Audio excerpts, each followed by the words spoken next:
Salut à tous et bienvenue dans cette nouvelle édition du JT de l'été. Nous sommes le mardi 22 juillet. Nous sommes au parc pour la dernière journée des championnats de France de canoë-kayak de course en ligne et voici les titres qui seront développés dans cette édition. On ira du côté d'Aluminium Dunkerque où 65 postes vont être supprimés d'ici à la fin de l'année. On parlera bien évidemment des événements phares de ce week-end dans le Sivom, les championnats de France de canoë, mais aussi du festival Et Lindeboom au parc Galamé de Lonne-Plage. On prendra aussi la direction du SDIS de Gravelines où le président du département du Nord a rendu visite aux pompiers, notamment après l'accident mortel du mois dernier. En sport, le BCM connaît son calendrier pour la saison prochaine et information de dernière minute, Coleman Collins en provenance d'Ukraine et joueur de Roanne il y a 2 saisons rejoint les Maritimes. Et enfin, vous verrez que Brookzoom, le club photo de Brouwerk, expose ses travaux à Bourbourg. Allez, on prend la direction d'Aluminium Dunkerque. Ça fait quelques mois que le couperet est donc tombé. 65 postes vont donc être supprimés. Il n'y aura pas de licenciement, mais bien 65 départs en retraite anticipée qui ne seront pas remplacés. Après 2 réunions à Grenoble avec les responsables de l'entreprise, il n'en reste plus qu'une seule le 28 août pour que le sort de ces employés soit scellé.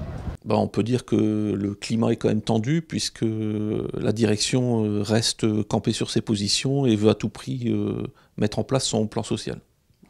Alors que dans le même temps, notre expert nous a confirmé que le motif économique n'était pas justifié. Je pense qu'il n'y a plus grand chose à espérer puisque on voit bien que la direction est campée sur ses positions. Donc nous, de notre part, on va attendre le retour des salariés des congés d'été et puis on verra avec eux quelle attitude à adopter par rapport à la position de la direction. Nous, qu'il y ait des personnes qui partent plus tôt à la retraite, etc., ça ne nous dérange pas du tout. Nous, ce qu'on voudrait, c'est soit qu'il y ait des embauches de jeunes pour les remplacer. Et nous sommes donc au parc, vous voyez autour de moi, depuis jeudi soir et la cérémonie d'ouverture, Gravelines était le centre du monde du canoë-kayak. Le bassin gravelinois organisait donc les championnats de France de course en ligne. Vous entendez derrière moi donc forcément l'ambiance. C'était une première d'ailleurs dans la région. C'est dire l'attractivité que suscite, et du moins qu'a suscité ce week-end le bassin Albert d'Anvers. Retour donc sur ces 4 jours de sport intensif avec Aurélien Février. Ça y est, le parc des Rives de la Haye attire désormais les gros événements sportifs nautiques. La Fédération française de canoë-kayak a fait confiance à Gravelines et à son parc pour ses championnats de France, 3 ans après la mise en service du bassin. Nous en recueillons les fruits et ce n'est qu'un début car j'ai beaucoup d'organisateurs d'événements qui me sollicitent. Dès qu'on va avoir un très grand championnat de France qui, je l'espère, permettra après d'avoir des championnats d'Europe, championnats du monde dans la discipline du canoë-kayak. 4 jours de compétition lancés par une cérémonie d'ouverture majestueuse avec ses géants, ses matelotes et autres carnavaleux, mais surtout avec le bonheur de toutes les délégations. Les 21 délégations aujourd'hui de toute la France qui ont défilé rentrent de plein pied dans le championnat avec sous le soleil de Gravelines une grosse opération de joie et de fair play. Le ton est donné, les 1500 athlètes se succèdent sur l'eau, les pointures elles sont au rendez-vous. Mathieu Goubel prend l'or sur 100 mètres kayak, William Tchamba limite sur 200. Chez les dames, c'est Sarah Guyot qui brille en faisant coup double sur 500 et 200 mètres en canoë. Gravelines 2014 restera également l'édition des premiers championnats de France de paracanoë. J'ai nommé Cindy Moreau, nouvelle championne de France. Ça montre que notre discipline est enfin reconnue, donc c'est plutôt agréable de savoir qu'on est reconnu parmi les autres athlètes. Cindy Moreau a remporté l'or sur 200 mètres en canoë quelques jours après être devenue championne d'Europe en Allemagne à Brandenburg. Pouvoir courir avec les valides permet d'augmenter les courses, ça permet d'avoir plus de concurrence, même si je sais que je ne gagnerai jamais contre elle. C'est pas grave, je le fais quand même et ça me fait plaisir de courir avec elle. Les championnats de France se sont refermés ce mardi soir et Gravelines regarde déjà vers les championnats du monde universitaires d'Aviron en septembre prochain. Et c'était ce vendredi, Patrick Caner, le président du département du Nord, était venu en visite donc au SDIS de Gravelines.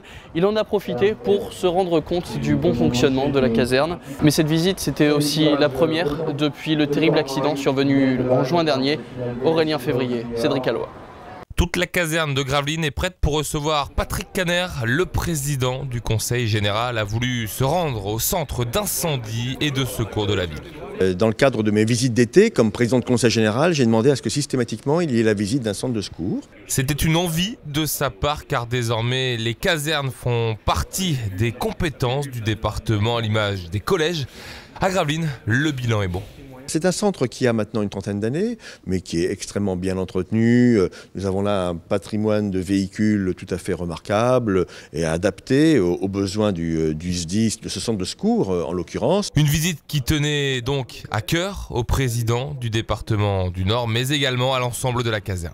Ça lui a permis d'assurer son soutien, ce dont on ne doutait pas une seule seconde, et de faire valoir aux yeux de tous les sapeurs-pompiers professionnels, volontaires, jeunes sapeurs-pompiers et des familles, tout le soutien dont on pouvait avoir besoin et qu'il a su nous proposer aujourd'hui.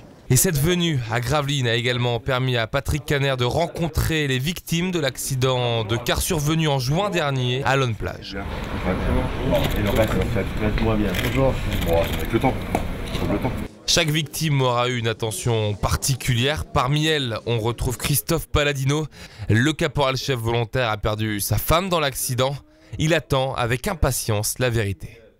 Moi, j'attends avec impatience les nouvelles de l'enquête du bus, ce qui va me faire une partie du deuil à accompli, quoi. C'est long pour moi, ouais. J'aimerais bien avoir un peu plus de nouvelles. Ce qui m'arrangerait parce qu'en fin de compte, on ne sait pas trop ce qui s'est passé. Une attente qui se fait longue pour les victimes de ce drame. Et comme tous les ans, le club de photographie de Broukerque, Brookzoom, exposait les travaux de ses adhérents à Bourbourg durant tout l'été. On écoute son président au micro de Virginie Hoffman.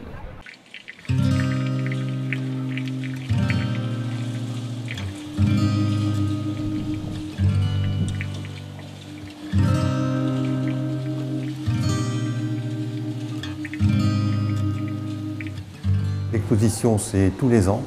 On vient ici juillet-août à Bourbourg avec un nouveau thème, bien sûr, chaque année. Cette année, ce sont les reflets qui ont été choisis. Et nous avons exposé aujourd'hui 80 photos de reflets de France et du monde entier.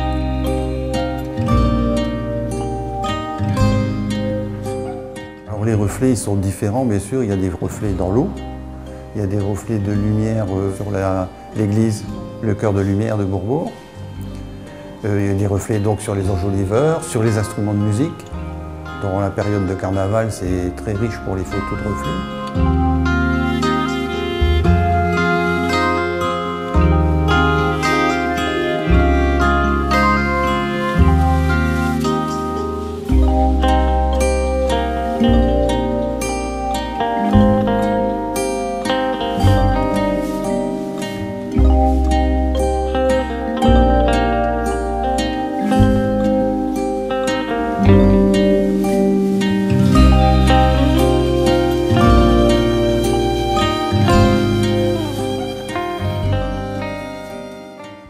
En sport, cette fois-ci, le BCM connaît son calendrier pour la saison prochaine en Pro A et il envoie donc les Gravelinois à Boulogne pour le premier match.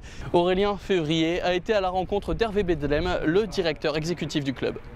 Le calendrier 2014-2015 de Pro A du BCM est tombé. Première journée et derby au programme pour les Maritimes. Les hommes de Christian Monchot iront à Boulogne-sur-Mer. Ça va être un gros événement. Ça va tellement être un événement, ce derby, que la Ligue parle de téléviser. C'est le type de match piège, quoi, par excellence. Donc, ça ne va pas se rater. Derrière, les Maritimes vont enchaîner les chocs avec Limoges, Paris et Cholet. On n'a pas été gâtés, ou plutôt on a été très gâtés par la Ligue, qui nous a déjà mis 3 déplacements sur 4 à l'extérieur. Il faudra bien négocier ces premiers matchs d'entrée et être prêt. Le BCM reprendra sa saison le 4 août prochain à Paris avec des tests physiques. On devrait les retrouver le 11 à Sportica avec un effectif au complet. C'est en tout cas le souhait du directeur exécutif du club. Comme il y a un énorme renouvellement dans cette équipe et qu'il faudra apprendre à jouer collectivement, à jouer ensemble, ça serait bien qu'ils arrivent pour le début de la préparation physique et collective. Donc Personnellement, j'aimerais bien que les choix soient arrêtés. Il reste encore quelques semaines au club pour compléter son effectif avec 3 joueurs étrangers. Et justement, le BCM est sur la piste d'un intérieur belge, Maxime Dezé, MVP la saison dernière en Belgique, avec ses 2,4 m et ses 27 ans. Il pourrait donc suppléer Fabien Pachal au poste 4.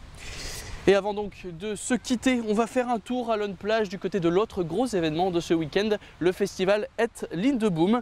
Pendant 4 jours, la 14e édition a accueilli plus de 20 000 spectateurs. L'occasion pour certains d'entre vous de s'initier aux traditionnelles danses bretonnes, comme l'a fait d'ailleurs Aurélien Février.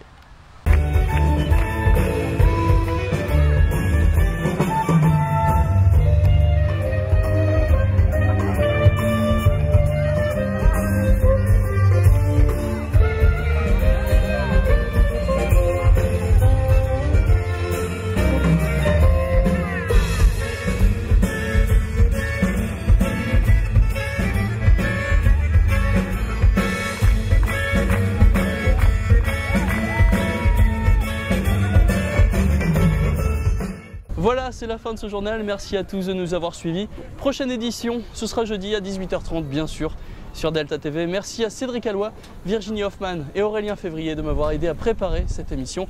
À jeudi donc et très bonne soirée à tous sur Delta TV.